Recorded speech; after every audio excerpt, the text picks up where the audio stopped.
On December 26th, Boxing Day, a tradition in Australia hailing from medieval times transformed into a shopping frenzy akin to America's Black Friday.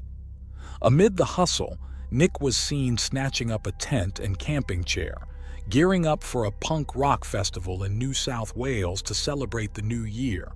But as the sales faded and the crowds dispersed, a chilling twist unfolded.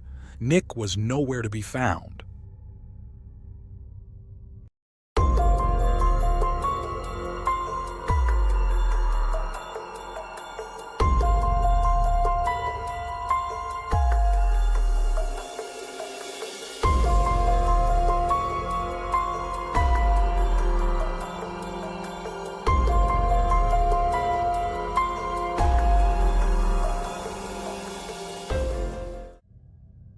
Chris arrived in Australia around 1987, the youngest of 3 children in a family based in Canberra, Australia's capital. Canberra is unique as the only city in the country that was planned and built from scratch. His parents divorced when he was 16, a separation that seemed amicable and mutually agreed upon, prioritizing the well-being of their children to minimize trauma, which initially appeared to be successful. During this time, Chris found solace and expression in music, forming close bonds with his friends. After finishing high school, he pursued his passion for music at the National University of Australia. It's worth noting that since his teenage years, Chris had been involved in punk and heavy rock bands as a guitarist and drummer. However, the financial stability that music often fails to provide likely led him to seek employment in the local hospitality sector, where he was fortunate to find work. Despite this, many of his friends were within the punk rock scene, including a particularly distinctive individual, Nicholas Sofer Schreiber, better known as Nick. Their lives were tough but filled with enjoyment. Nick was born in Australia on December 16, 1986, and grew up in the Castle Hill area. From a young age, his life was hit by a string of unfortunate events, starting with the death of his parents, the details and timing of which remain unclear. What is known is that Nick was very young when he lost his key family figures and was then raised by a cousin. Unfortunately, Nick's troubles didn't stop there. As a teenager, he started having vision problems. After seeing a specialist and undergoing various tests, he was diagnosed with cone rod dystrophy, or CRD. This condition affects color vision, causes blind spots in the center of the visual field, and leads to peripheral vision loss, progressively worsening over time. Despite these challenges, Nick's upbeat nature helped him cope well as his condition deteriorated. His zest for life led him to embark on a solo trip to the United States to attend a punk rock festival in Las Vegas. While in the U.S., he also visited Niagara Falls and the Grand Canyon, among other places. There's little information about Nick's educational background or employment, though some have referred to him as a journalist. However, it's clear he had a wide circle of good friends, including Chris, who shared his central passion, punk rock music. Nick never missed a concert of this genre, gradually becoming friends with band members who couldn't help but notice his constant presence, partly because of his red hair and the distinctive orange afro he grew, which stood out in any crowd. His boundless enthusiasm was hard to miss at concerts, where he was the kind of fan who went all out to support the bands, whether the venue was packed or he was the only one there. It wasn't long before he earned the nickname Ginger Ninja. Nick's party spirit and love for punk rock meant he gradually connected, not just with fans but with the musicians themselves, often buying all their albums.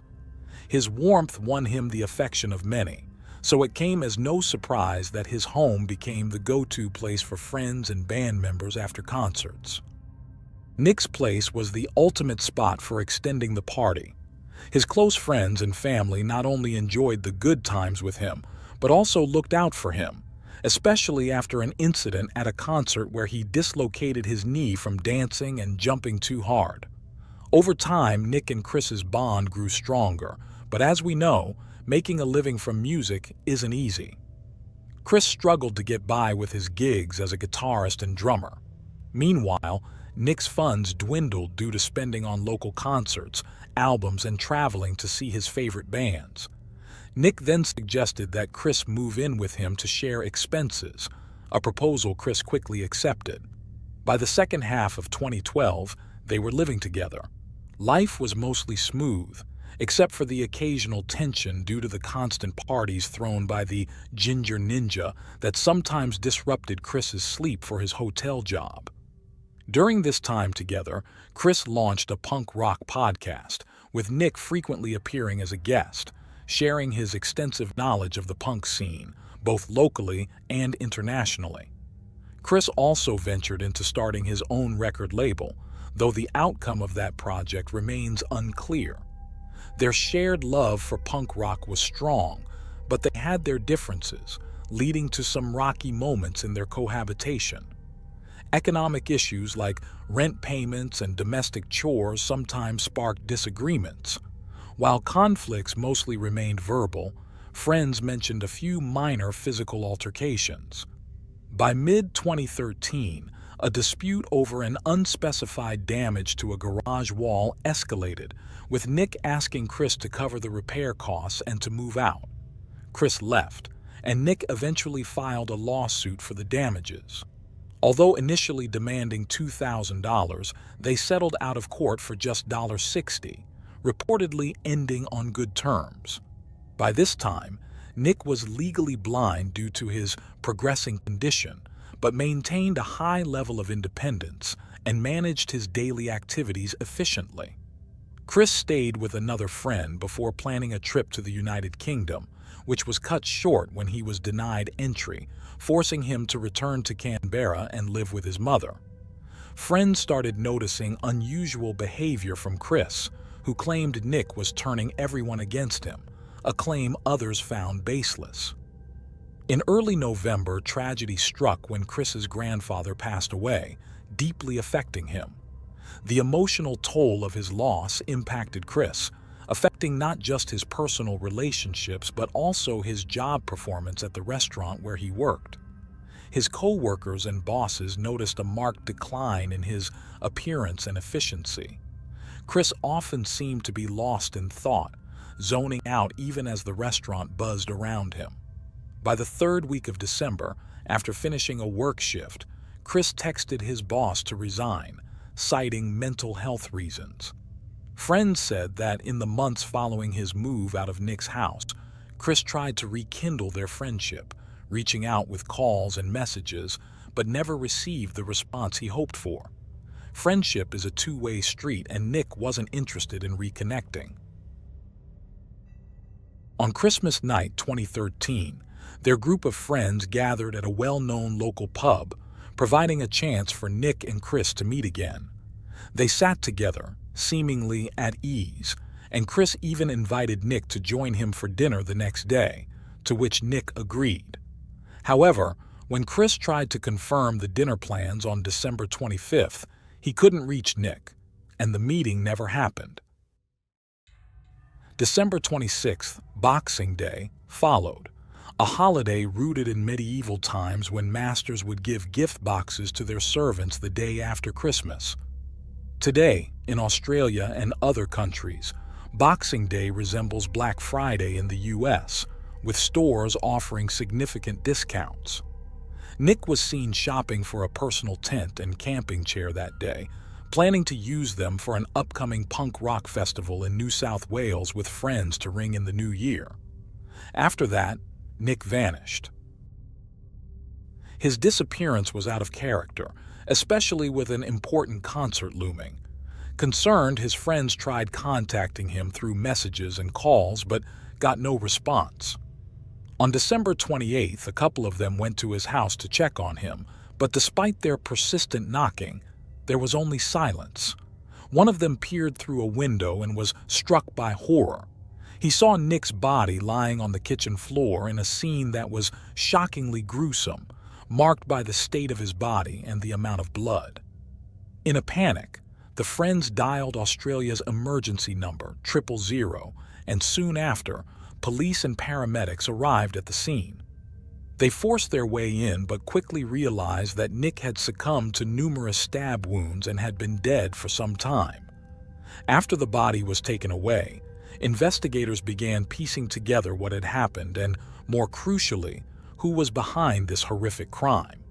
Initially, they considered a botched robbery, but ruled it out with the help of Nick's friends, who confirmed that nothing was missing. Everything in the house was intact, and there were no signs of forced entry. The news deeply affected Nick's wide circle of friends and even prompted his friend Donnie to travel from Thailand to attend the funeral and try to make sense of the tragedy. The police continued their investigation and awaited forensic results, urging anyone with information to come forward or anonymously contact Crime Stoppers. Meanwhile, Nick's many friends created a social media page titled Remembering the Ginger Ninja, where they posted photos and memories from concerts and trips, showcasing Nick's ever-smiling face and the love he had cultivated throughout his life. Nick's funeral took place on January 10, 2014. Anticipating a large turnout, the announcement requested carpooling to ease parking concerns. Instead of flowers, mourners were asked to donate towards organizing an annual punk rock festival in Nick's memory. As expected, the event saw massive attendance from friends across Australia, and many others touched by Nick's story. Chris, who had lived with Nick, was also there at the farewell. Additionally, a collection of band T-shirts was prepared for attendees to sign, which would accompany Nick on his final journey as the search for the perpetrator continued. With the autopsy results in hand, police were certain they were dealing with a crime of unusual brutality, as Nick's body had 73 puncture and slash wounds. Some wounds were so severe they passed completely through his body. 3 critical injuries to his neck, severing major arteries, were fatal. Investigators scoured the crime scene area for evidence and collected statements from Nick's closest friends. These interviews likely pointed them toward the prime suspect.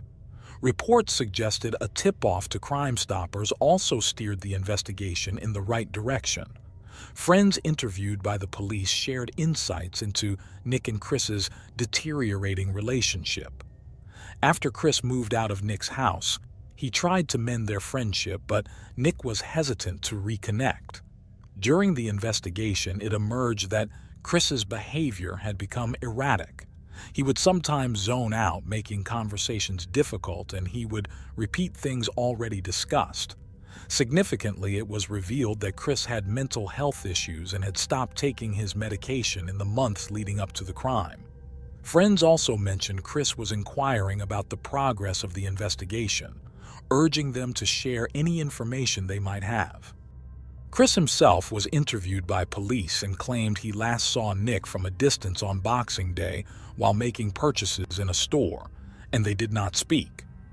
When asked about his activities later that night, he said he was feeding his cat, or a neighbor's cat according to some accounts.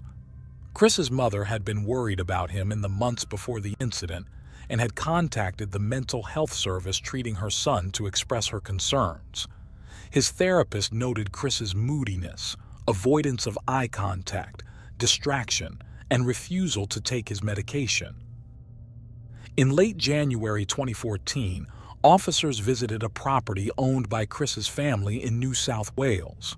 The search involved police divers and emergency service members, leading to the discovery of items that became key forensic evidence in the case. By mid-February 2014, weeks after the incident, police arrested Chris as the prime suspect in Nick's death. He was charged on February 15, 2014, pleading not guilty due to mental impairment. This was just the beginning, and the trial would be delayed, as prosecutors requested more time to prepare their case. By August, the prosecution was ready to proceed in the Supreme Court, but the case didn't reach the higher court until the end of 2015. In the interim, Chris underwent regular evaluations by mental health specialists who diagnosed him with schizophrenia and prescribed medication.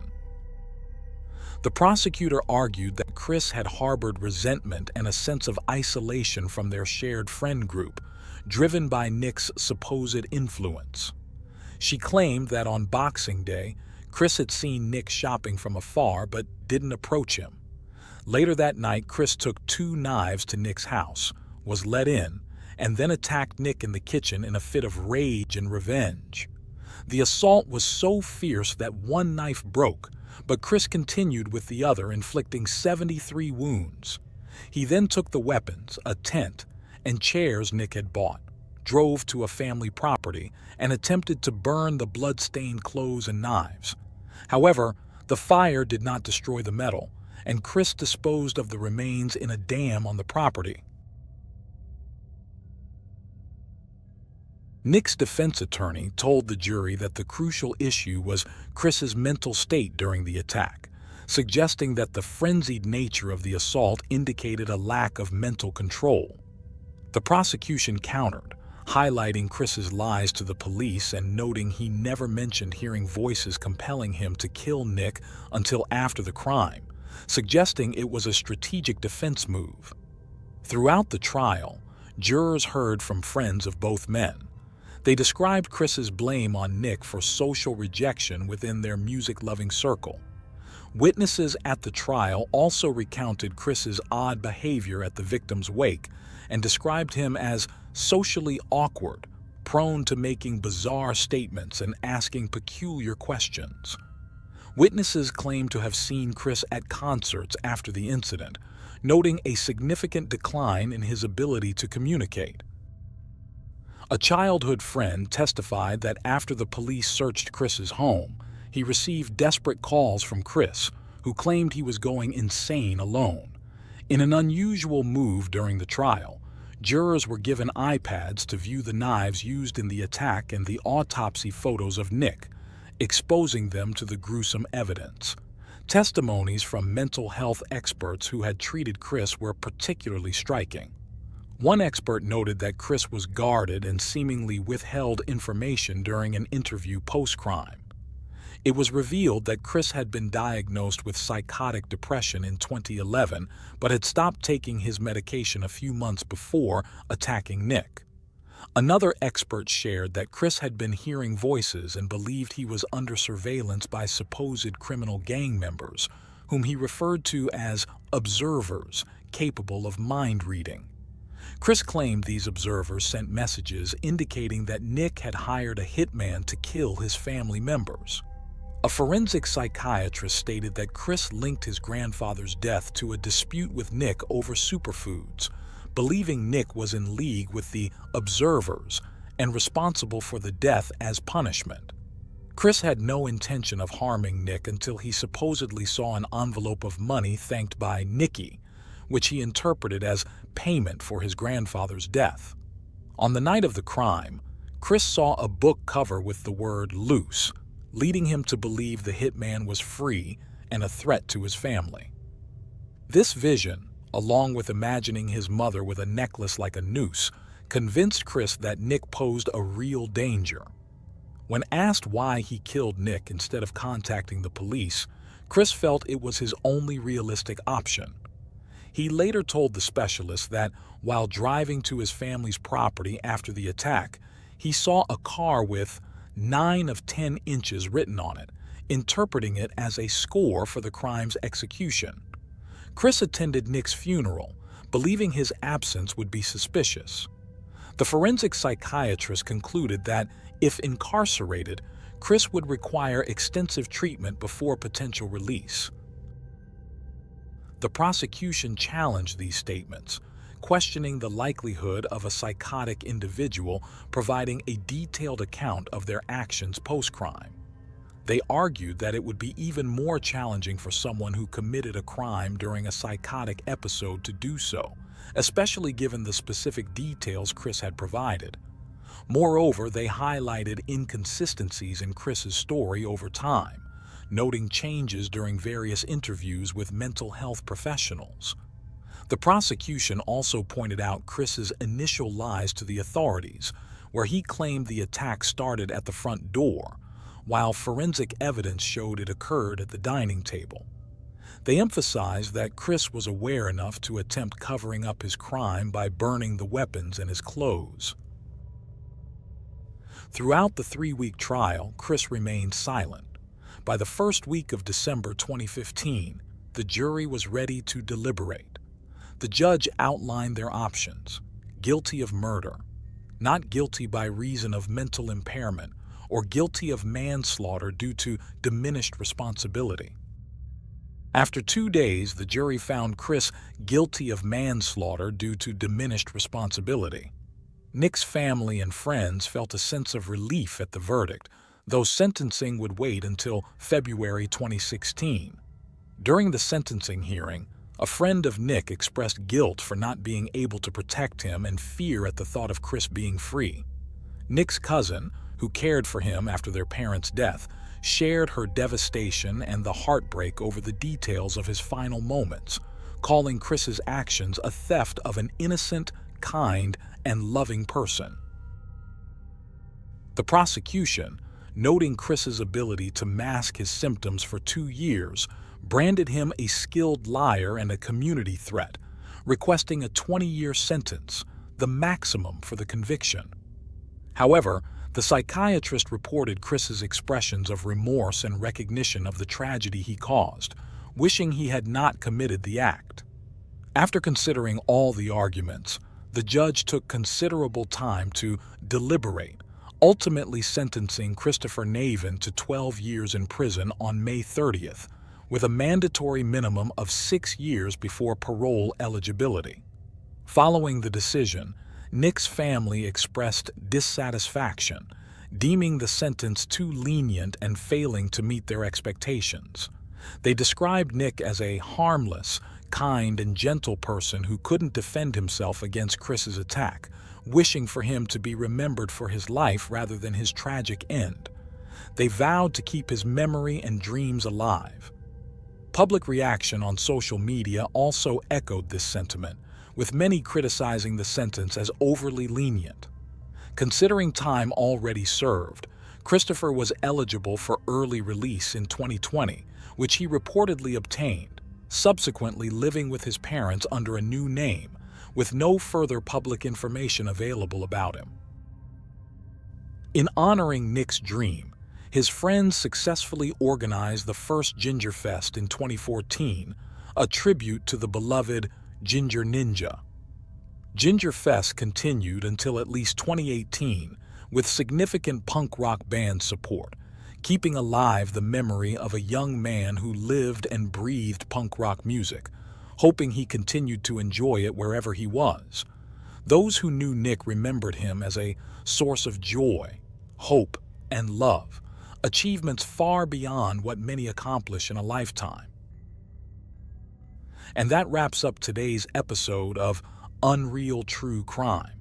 Before you go, hit the like button, subscribe if you haven't already, and share this video if you think it might interest someone you know. See you in the next episode. Goodbye.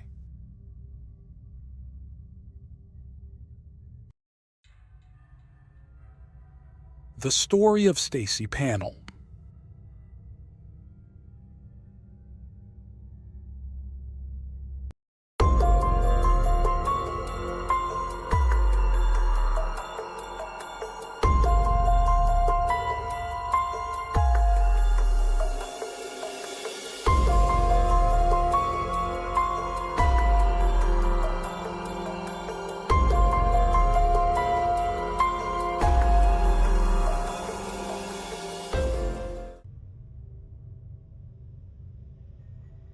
Stacy Pennell was born on September 5, 1967, in the small American town of Ripley, Mississippi. She had a younger brother and sister with whom she spent a lot of time and got along well with. Stacy was an energetic person with many friends. In school, she enjoyed participating in extracurricular activities. She joined the marching band, where she played a decorative wooden rifle. After graduating from high school in 1985, she attended Northeast Mississippi Community College in Boonville. Although it was about a 30-minute drive from her home, she decided to live in the dormitory. From the first days of college, Stacy was thrilled, made many friends, and joined the local marching band. On October 7, 1985, Stacy attended a training session after school, met up with her boyfriend, and went to a party on campus. At 12:30 a.m., she returned to the dormitory with her friends. They chatted for a bit, and then she went to sleep. At around 2:30 a.m., her roommate, Amy Wheeler, returned to the dormitory after the party but had lost her keys and had to knock on the door. The room was designed for 2 people, so only Stacy could open the door. However, there was no response to the knocking. Amy waited there for a few minutes before deciding to knock on the adjacent room's door. The dormitory was designed such that there was a common bathroom between the 2 rooms, so Amy could go through the bathroom of the adjacent room. A student named Stephanie Alexander lived in that room, who woke up to the knocking and opened the door. Both girls were surprised that Stacy did not respond to the knocking, so they entered her room together. The room was completely dark, and the only light came from a very dim lamp. Amy entered the room and saw Stacy lying on her bed, but one of her legs was hanging down, and she felt that something was not right with her friend. Getting closer, she was horrified to see blood on the bed. After recovering from the shock, she ran out of the room to get help. Other students responded to her screams, and the dormitory guard called 911. The police arrived and found an alarming scene. Stacy was dead, and there were traces of blood all over the room. There was a pillow over her face, and her underwear was pulled down. The investigators also noticed that someone had cut the mosquito netting of the window. Next to the bed, they found a wooden rifle that Stacy had used in parades with the marching band. It was covered in blood and wrapped in a towel. The police assumed the rifle had been used in the murder. Upon examining the crime scene more closely, forensic experts found a short hair on the victim's bed. All this was enough to form a preliminary picture of what had happened. Someone had made a hole in the window of Stacy's room, climbed in, raped, and murdered her. However, this version of events quickly revealed some inconsistencies. The size of the hole in the mosquito netting was too small for an adult to pass through. The window in question was situated at a certain height from the ground, which would have made the perpetrator's task more difficult. The police did not find the cut piece of the mosquito netting either. Furthermore, forensic experts examined the victim's body and found no traces of male biological material, casting doubt on the theory that the victim had been raped. At the same time, the pathologist confirmed that the wooden rifle, with a high degree of probability, was the murder weapon, as the injury characteristics indicated that the victim had been struck multiple times with it. Experts also did not find any defensive wounds on her body, suggesting that the victim did not resist the attacker. All possible evidence from Stacy's room was collected by crime scene investigators, but none of it furthered the investigation.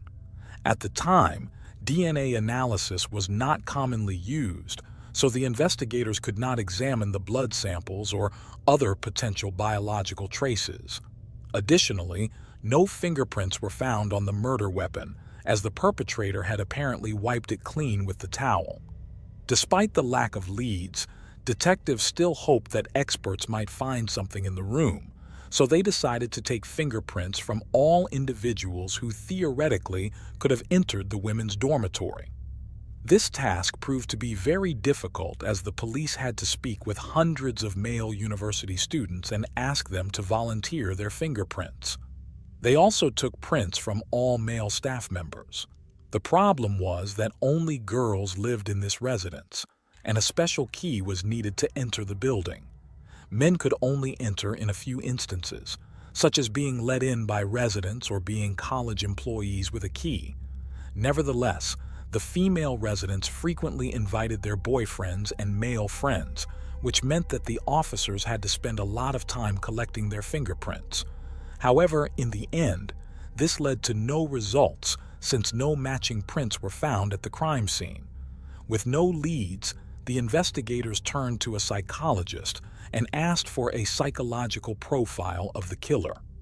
After reviewing all the available information, the specialist posited that the attacker was likely a man between 20 and 24 years old with a strong physical build and no criminal record.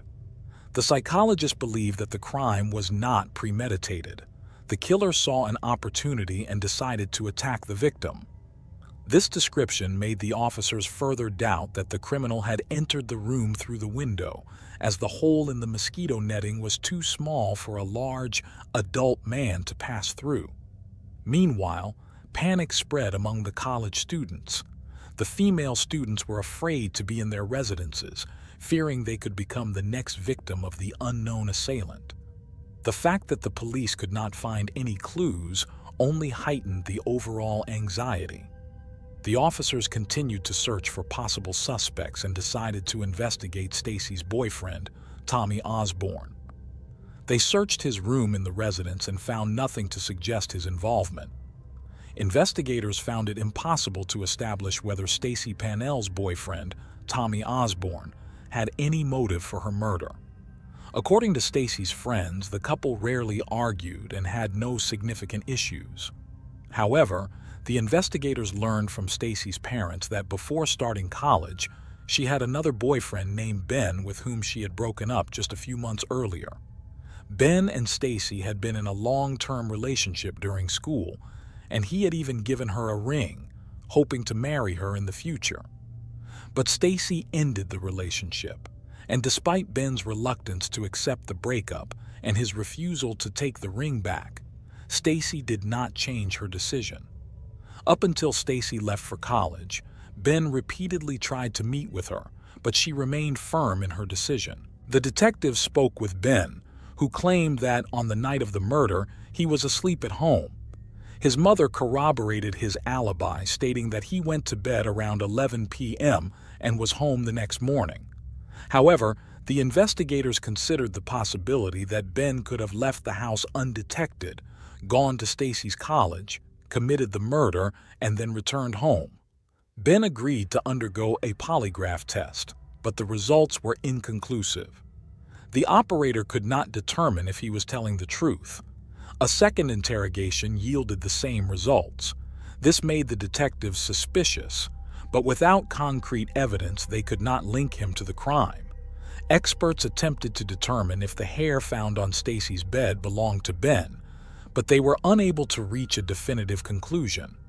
Since DNA analysis was not commonly used at that time to confirm or refute such evidence, it was not possible to do so. Due to the uncertain polygraph results, Ben became the prime suspect in the case, but Stacy's relatives did not believe he was capable of harming her.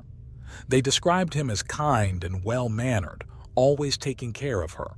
However, without evidence, the police could not charge him, and the search for clues continued. Later on, the investigators re-examined the case materials and noticed something peculiar. When examining the cut in the mosquito netting, they observed that the fibers were directed towards the outside rather than inside, indicating that the piece had been cut from within Stacy's room, not from outside. This discovery further puzzled the detectives. If the killer did not enter through the window, he must have had a key or entered with one of the residents. However, the police doubted this was possible since there was a guard in the dormitory who sat near the entrance and watched everyone who came in and out. For several months, there were no significant developments in the case. Then, the lead detective decided to seek assistance from Steve Rhodes, the sheriff of Illinois, who was well known in law enforcement circles for his unique approach to interrogations based on neuro-linguistic programming. He frequently spoke at police seminars and had a reputation for being able to extract information from almost any suspect and detect lies. Steve agreed to interrogate 4 people involved in the case: Stacy's neighbors Amy and Stephanie, as well as Ben and Tommy. In September 1986, he began his work, starting with Amy. She recounted everything she knew, and the officer found no reason to doubt her words. He then spoke with Stephanie, who said that on the night in question, she took an anti-inflammatory medication prescribed by a doctor and went to sleep. At around 12:30 a.m., Stephanie heard Stacy and her friends returning to the dormitory and talking loudly in Stacy's room. Stephanie went to ask them to speak more quietly. After her request, Stacy's friends left for their rooms, and Stephanie went to bed. However, Steve Rhodes, an experienced investigator, sensed that Stephanie was withholding important details. He accused her of lying and urged her to tell the truth. Despite Stephanie's insistence that she was not deceiving him, Rhodes continued to press her with questions until she finally revealed that she had returned to Stacy's room after the friends had left. This was a shocking development for the detectives, nearly a year after the murder. After a long pause during the questioning, Stephanie, to everyone's surprise, confessed that she had killed Stacy. According to Stephanie, she had entered Stacy's room for a chat. At some point, the conversation turned to Tommy Osborne, Stacy's boyfriend. Stephanie complimented Tommy, which upset Stacy. When Stacy demanded that Stephanie stay away from Tommy, the conversation escalated. After an exchange of words, Stacy slapped Stephanie, who retaliated in kind. The altercation became physical, and at some point Stephanie grabbed a wooden rifle next to the bed and struck Stacy, causing her to fall onto the bed. Stephanie then hit Stacy several times more until she stopped moving. Realizing what she had done after seeing the blood, Stephanie panicked and decided to dispose of the evidence. She locked the bedroom door, washed the blood off her hands, and then staged the scene to make it look as if someone had broken into the room, raped, and killed Stacy. She placed a pillow over Stacy's head, pulled down her underwear, and then cut a hole in the mosquito netting, hiding it in Stacy's closet under a pile of clothes. She cleaned the wooden rifle with a towel and took a shower to remove any traces of blood. Stephanie then decided to get rid of her t-shirt and the piece of mosquito netting she had cut.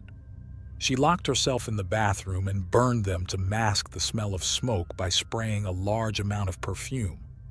After covering her tracks, Stephanie went to bed and was only awakened when Amy knocked on her door. The detectives were astonished by this confession. For a whole year, it had never occurred to them that the killer could be a woman, let alone Stacy's dormitory neighbor. Stephanie was arrested and charged with Stacy's murder. 3 days later, she wrote a letter to her boyfriend, whom she had been dating for a week at the university, detailing the events and claiming it was an accident. She wrote that on the day of the murder, she had taken some energy pills and was not thinking clearly. She didn't even remember the moment of the murder, but had seen it in nightmares throughout the year. Days after sending the letter, the case took another unexpected turn. Stephanie claimed that Steve Rhodes had put her in some sort of trance using his techniques and had implanted the confession in her mind. She insisted she couldn't have killed Stacy and accused the police of taking advantage of her vulnerable state to close the case. According to her, the energy pills clouded her mind, allowing Steve Rhodes to convince her over time that she had indeed killed her neighbor. In 1987, a judge held 3-day hearings to determine the truth of her statements. The detectives asserted that Stephanie had not been subjected to any undue pressure and that no one had hypnotized her. They argued that in her confession, she mentioned details only the murderer could know, such as where she hid the knife used to cut the mosquito netting. The detectives hadn't found it during their initial investigation, but after Stephanie's confession, they found the knife in the closet under a pile of clothes. However, there were nuances. Firstly, the girls were neighbors and often entered each other's rooms, so Stephanie might have known about the knife's location under different circumstances. Secondly, no evidence could confirm or refute that the net had been cut with that specific knife. Nonetheless, The judge concluded that Stephanie's initial testimony was not obtained through hypnosis or any other form of manipulation. The trial began in 1988. Stephanie's lawyers continued to argue that her confession was coerced and highlighted the lack of evidence against their client. They emphasized that the lie detection tactics used by Steve Rhodes were not scientifically founded and could not be used in court according to the law. Rhodes claimed that one could tell if someone was lying by observing their eye movements. Furthermore, Stephanie's lawyers presented medical examination results indicating that her cognitive abilities could have been impaired due to the energy pills, making her more susceptible to manipulation like hypnosis. The prosecution argued that Stephanie knew details unknown to investigators at the time of the interrogation, making her testimony credible. They also conducted a court experiment with a psychological sciences doctor attempting to hypnotize her, concluding that it was not possible to induce such a state in her.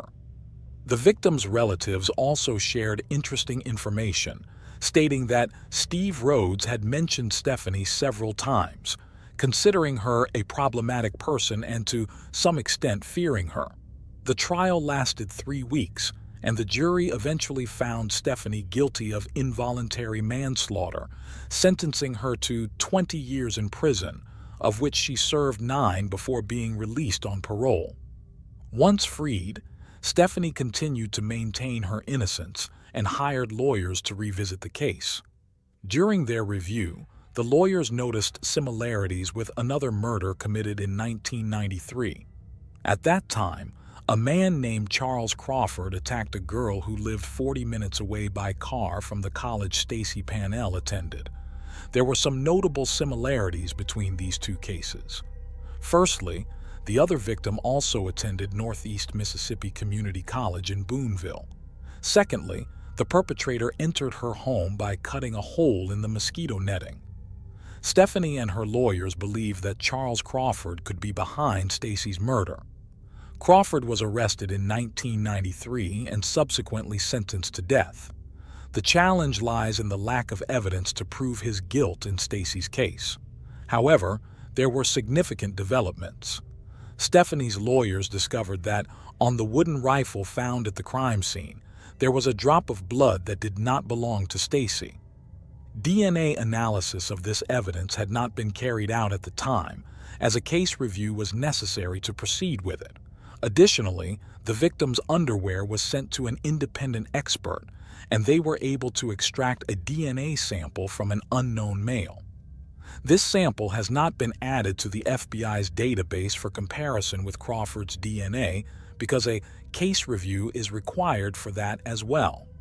Moreover, there is no guarantee that the sample found is related to the murder. Supporting the possibility of Crawford's involvement, the lawyers pointed out other facts. Crawford lived near the college at that time, and allegedly 2 witnesses saw him near the campus a few days before the murder. However, there is no reliable confirmation of this sighting. Despite similarities between the 2 crimes, there are discrepancies. The cut in the mosquito netting was made from inside the room to the outside, which discounts the possibility of an intruder entering from the street. Additionally, Crawford's height was 6 feet and 1 inch, making it unlikely that he could fit through such a small opening. Another contentious point is that the murderer used Stacy's wooden rifle as a weapon. If Crawford had really decided to enter the victim's room and kill her, it is hard to imagine that he would not have brought a weapon with him. Currently, Stephanie and her lawyers are still trying to obtain a case review that would allow comparison of the evidence with Crawford's DNA. Crawford remains on death row, having even spoken with detectives about Stacy's case, but the police could not determine if he was near the college on the night of the murder. You've just witnessed another unfolding story in Unreal True Crime. Lock in your support by subscribing and turning on notifications. Your insight could open the next story. Have a good day.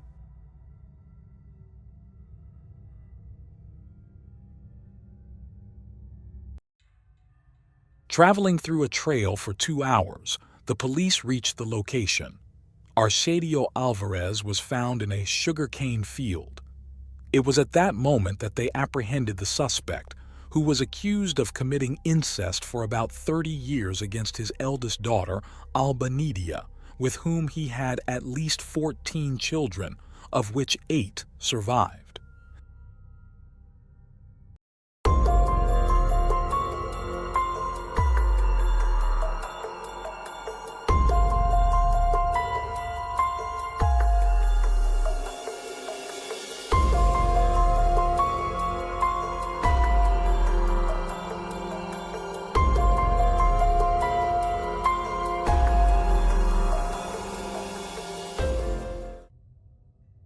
Very little is known about the childhood and youth of Arcadio Alvarez. We know that at some point during his youth, he formed a relationship with a woman whose identity has not been disclosed, and with whom he had a daughter. It appears that his partner died in 1979, and he was left to care for the little girl, who was then 5 years old. The girl's name was Alba Nidia Alvarez, who later became known as Nidia. After the death of his life partner, Arcadio moved into the home of a relative, an aunt of Nidia's, though it was unclear whether she was his sister or the sister of his deceased wife. However, a few years later, Arcadio began to encounter problems in that house, which is unsurprising, as the man started to abuse his daughter. This inappropriate behavior began when she was 5 years old. When she was around 13 years old, Nidia gave birth to her first baby, a boy who was also her brother. For her, this situation was always a tragedy, but her father was indifferent to it. They eventually settled with his family in a small village very far from everything in the south of Colombia, where only the most basic services were available. There were barely 200 families living in the area. Arcadio was a farmer with very few resources. As a result of his precarious economic situation, upon arriving at the place, he settled his family in a fragile and unstable wooden house with a zinc roof and dirt floors. It is noteworthy that by the time Arcadio arrived in that area, the family had 4 children. For the people of the region, initially, nothing seemed too strange. They simply saw the newcomers as good people, even though they were not very sociable or communicative. Nidia was a very reserved young lady and did not socialize with the local residents. In fact, she never left the house unless she was with her father, and she was essentially only seen when going out to buy supplies for the family alongside Arcadio. Some were concerned that she was school-age but did not attend the public school in the town. However, they never inquired about the reasons why the father did not send her to school. One day, reality struck everyone when it became evident that Nidia was pregnant. If she didn't leave the house, didn't have a boyfriend, and her father exercised complete control over her eldest daughter, the only possible conclusion was that the young girl, while a minor, was being abused by her father. But even though the abuse situation was clear to everyone, no one spoke. By the time Nidia was over 20 years old, she had had 11 pregnancies, not all of which came to term, and not all of the babies born survived. Nidia never gave birth in a hospital. It was often up to someone else to help her bring into the world the children fathered by Arcadio. In the small town, everyone gossiped about this. Initially, they were horrified, but nobody said anything. Of the 14 children Arcadio and his daughter Nidia had, in the end, only 8 survived, 3 girls and 5 boys. Only Nidia learned to read and write because her father taught her. The rest had all their rights violated, starting with the right to an identity, since they were never legally registered. It was as if they did not exist. Without an essential document like the birth certificate, they could never enroll in the small local school that around 80 children attended, nor were they vaccinated or treated at the local clinic. Local inhabitants later reported that they saw the irregular couple when they went out shopping and never noticed any affectionate relationship between them.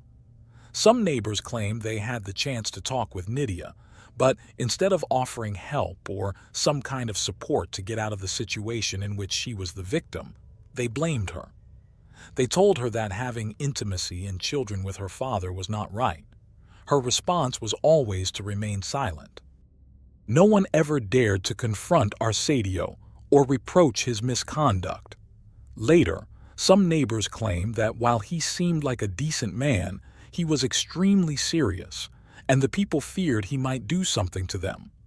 Over time, the forbidden carnal relationship between relatives became something everyone started to accept as normal in the locality. Apparently, on a few occasions, the Alvarez's home was visited by personnel from the local Secretary of Education and the Colombian Institute of Family Welfare, as well as representatives of the Catholic and evangelical churches. The goal of all was to motivate the parents to send the kids to school, but this never had any effect. To make matters worse, these organizations also failed to pay attention to the fact that the children were not legally registered. It seemed that at that moment, the wind was blowing in Arsadio's favor. However, Arsadio pushed the limits too far, and that was the beginning of the end of his sinister plan of subjugation and abuse to the detriment of his entire family.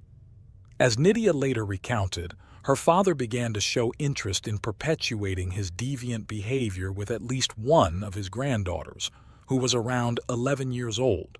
And as if his immoral behavior wasn't enough, he began to insinuate to his older male children that they could do the same.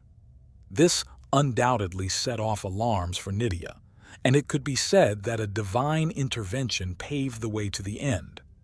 Around that time, Orlando, a pastor from the Pentecostal church, spoke to those present at one of his sermons, including Arsadio, who wanted to appear as a correct and faithful man, about the topic of incest and what it meant, labeling it as a terrible sin.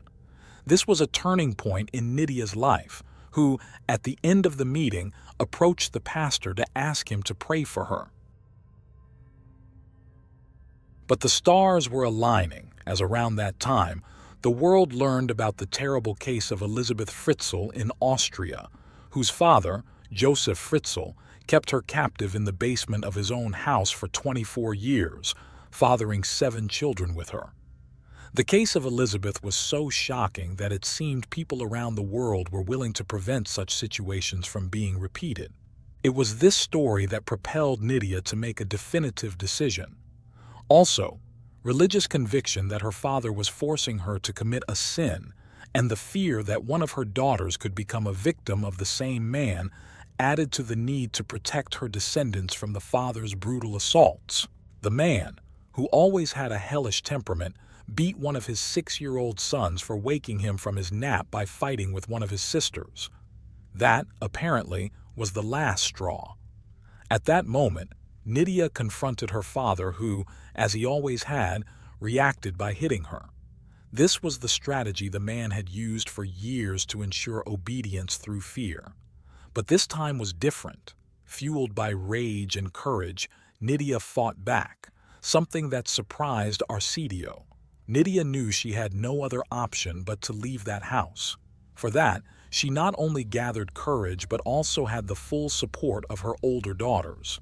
Trusting in God's will and with the strength gained from her conversations with the pastor at the first opportunity, Nydia took her 6 youngest children and fled the humble house that had been her prison. The 2 oldest male children, 18 and 16 years old at that time, chose to stay with their father. The group left and headed to a nearby town, where Nydia took some time to settle her family before formally filing a complaint against her father with the authorities. Initially, she only dared to accuse him of having beaten her young son, but later she expanded the complaint to detail the years of abuse she herself had been a victim of. Clearly, before taking any action, the authorities had to conduct an investigation to corroborate the serious accusations Nydia had made. Meanwhile, her 6 children depended solely on her, and they were in a different town where rent had to be paid. But if there was something Nydia was an expert at, It was working hard, so it didn't take too long before she found a job at a local restaurant. She worked exhausting shifts, starting at 5 in the morning and finishing at 8 at night. She devoted 15 hours of her life daily, from Sunday to Sunday, to the demanding job that barely earned her 7,000 pesos, less than $4 at that time. In the meantime, her eldest daughter, 16 years old, took care of her siblings and became the most important support for the suffering mother. However, the authorities who heard Nydia did not make much effort to investigate what happened, and valuable time was lost for the woman and her children in terms of receiving the support they were justly entitled to from the Colombian state. The first to take real action on the complaint was a family commissioner who, seeing that the case was not being properly addressed, decided to send the information to Hugo Parra, a close collaborator of a counselor. Months had passed after the first complaint was made when Hugo, representing the counselor, arrived at the house occupied by Nydia and her children to learn firsthand what had happened. The man was completely shocked. As Hugo later told the media that covered the story, Nydia and her children were living in extreme poverty. The house they inhabited was in terrible condition, lacking clean water. The smell was almost unbearable. And of Nydia, only her shadow remained, as the 35-year-old woman looked almost 70.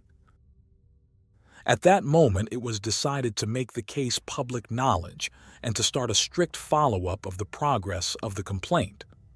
The following months were dedicated to gathering testimonies that would attest to the truthfulness of Nydia's accusations. Finally, in January 2009, it was considered that there were sufficient elements to present the case to the General Attorney of the nation. Immediately, the highest authority of the public ministry ordered a group of detectives to start investigating the facts officially and in depth. The impunity that Arsadio had enjoyed came to an end on March 27, 2009. That day, agents of the investigation team, known by its initials as CTI, initiated an operation to capture the alleged perpetrator. They had to travel 2 hours through intricate paths to reach the sugarcane plantation where Arsadio was known to be. Finally, the 58-year-old man was detained. In his initial statement to the authorities after being arrested, Arsadio maintained that he had never forced Nydia to engage in inappropriate sexual relations and also asserted that she was not his biological daughter but had been adopted. Needless to say, he also denied having intentions of abusing his daughters, much less having instigated his older sons to do so. Upon hearing her father's statements, Nydia affirmed that he used the same argument of her supposed adoption to abuse her. She added that her father subjected her to the most terrible treatments, besides having her practically imprisoned since she lived locked up and could not go anywhere unless it was with him. Among everything, perhaps the most surprising was when she claimed that he would always be her father and as such, she had to respect him. She then detailed that she always maintained in her conversations with Arsadio, when trying to reason with him, that she loved him as a father and never saw him as a man. On March 28, 2009, the trial against Arsadio Alvarez took place. There, the abuser maintained his version that Nydia was not his biological daughter but an adopted one, and stated that the two had agreed to love each other. What he could not explain was how he could have made such an agreement with a girl of 5 years old, which was the age she was when he violated her for the first time. Following this hearing, Arsadio was transferred to the local jail amidst a crowd gathered at the courthouse gates to shout insults at the abuser. The police had to act quickly to remove him from the place, as many in the crowd wanted to physically assault him. The detainee was charged with sexual abuse, violent carnal access, and incest against his daughter Alba Nydia Alvarez. By that time, the case had become well known, and the press had given it full attention. Despite everything Nydia had suffered, She showed her enormous heart as a mother during her conversation with journalists. She always stated that her greatest fear during all those years of subjugation was that her children might become victims of assaults like she was. Nydia maintained that this was something she never allowed, and she also stated that every interaction with her father made her feel very bad, and she did not want the story to repeat with her daughters, a point she had made very clear to Arsadio, warning him that if he ever laid a hand on any of her daughters, that would be the end of the docile and good person he had known. She hinted in her interaction with the media that she also resented that what was happening to her was an open secret and no one offered her the least bit of support. She confirmed that she never gave birth in a health center. All her childbirths were attended by midwives at home who knew the situation, but only asked if the new baby was the child of the same father. By that time, her oldest child was 19 years old, and the youngest was only 1 year old. In 2009, the trial against Arsadio ended, with no further details found, except, of course, that in response to the accused's claims that Nydia was not his biological daughter, comparative DNA tests were ordered. The Colombian Institute of Forensic Sciences confirmed that the man was lying, as the tests proved she was indeed his daughter. It was also revealed that the prosecution originally tried to add an additional charge for sexual acts against a minor under 14 years of age for an alleged abuse against one of his daughters, but the fact could never be proven, and in the end, the prosecution dropped this charge. The media reported that in the initial session, Arsadio pleaded innocent, but after 12 hours of hearing Nydia's valuable testimony and the DNA evidence, the accused ended up accepting the charges against him and even apologized to his daughter and his grandchildren.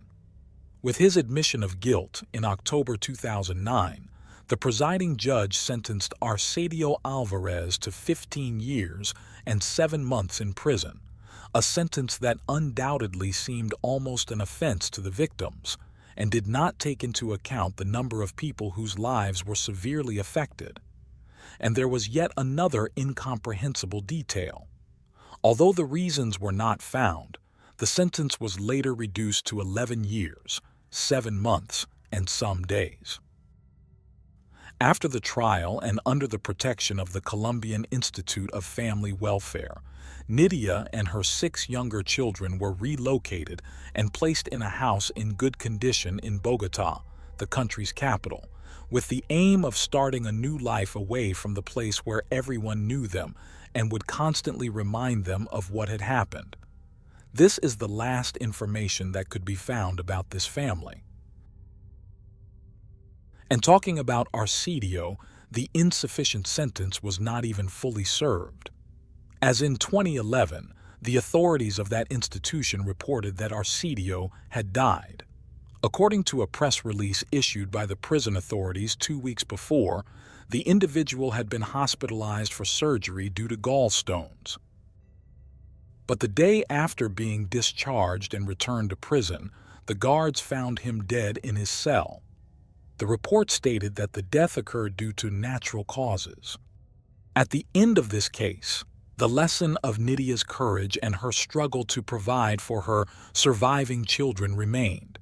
But the undeniable pain of so many years and the deaths of 6 little ones, either because their pregnancies did not come to term or due to being born under inadequate conditions, was undoubtedly very difficult to overcome.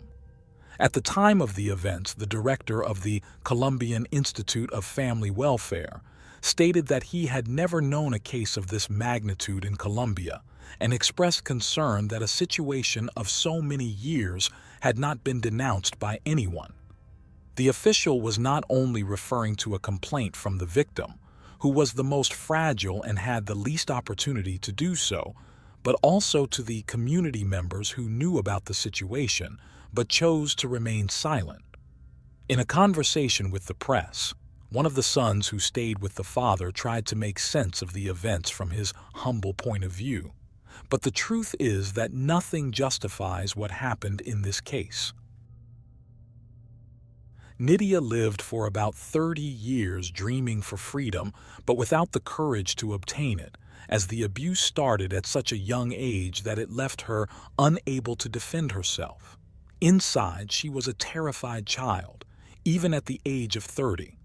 After finally being freed from her abusive father, the woman stated that all that went through her mind was the hope that her children could have a better future, that they would study to progress in life, form their homes, and feel at peace.